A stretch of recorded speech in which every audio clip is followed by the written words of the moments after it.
There was a point in my life where I was so obsessed with food, and I was counting calories, weighing myself every day.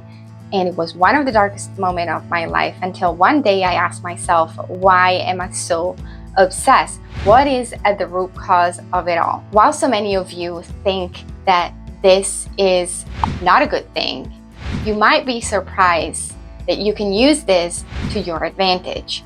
Hi, my name is Sarah with Love Holistic Living, and if you enjoy this content, please like and subscribe. In this video, I'll be sharing with you how I broke my obsession with food without therapists or hypnotherapists or dietitians, and using a different modality that will surprise you. Whether you're overeating, healthy, fit, or thin, this may apply to you. And there's one thing that you need to know, that your relationship with food has nothing to do with food. It's a reflection of the relationship that you have with yourself.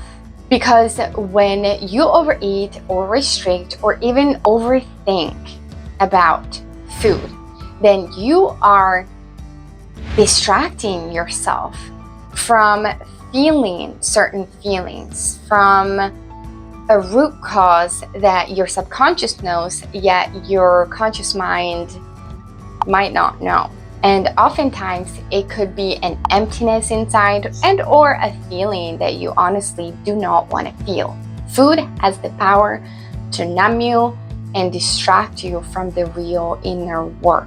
And while so many of you use food to cope with your emotion, you can absolutely use food to heal and connect with yourself and your inner pleasure.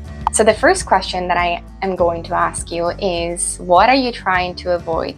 What is the feeling you are distracting yourself from? Once you start to identify that feeling, then make sure that you do not identify with it. What I mean by that is that you can say, hey, I'm feeling angry, but do not become anger, because otherwise you start attaching yourself to the feelings, and then nobody wants to do that. And what the human being does is that we want to go away, we want to avoid suffering, so we use the coping mechanisms such as unhealthy habits to, in a way that is going to distract us again from feeling it. So make sure that you understand the root cause of it all. Do not be afraid of it. Just start to voicing it. Once you start to voice that root cause, that feeling, the next step is actually to allow yourself to feel it. And make sure that you value this intuitive guidance, the intuitive message that your body is telling you. Example, I feel lonely and abandoned, therefore that is why I seek distraction through food. And make sure again that you trust your body, because your body will always know, but your mind will create a story to kind of like give you a lie. The mind always lies, but the body always tells you the truth. What I mean by that is that one of the work that I had to do with myself through my self-healing journey was to really distinguish between the voice of my higher self that came through my body and my heart chakra, and the voice of my head that was my ego, that told me that you are this way, that I was that way, that I couldn't escape it. All of those stories that honestly were created through the years. Make sure that you trust and go with the body, and you find a way to not listen to the mind. Again, the mind will also create unhealthy cravings for you to distract yourself from feeling that emotion. While the body, if you choose to listen to the body, will actually crave something that you need in that moment, that not only is going to be somewhat nutritious, but is going to give you what your body needs in order to balance itself through the day. For example, you may crave salty chips, but instead of going to the McDonald's fries, your body will crave something that is a little bit healthier and will get you to find that food that may be salty but may also be processed in a more conscious way. Like I said, I'm not saying don't eat fries. Now, the next thing that I want you to know is that food is a gateway to pleasure.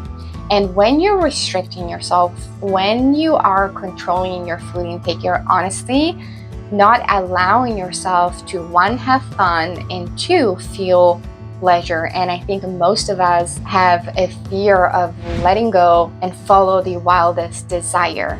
And honestly, I was that person until I had my food spiritual awakening journey / kind of like sensual spiritual awakening journey. Those two things were connected, but let's just say that maybe a way that you're distracting yourself from this emptiness that you feel inside, or maybe your root cause of it all is that you're really hard on yourself. You don't feel good enough for having so much fun in your life.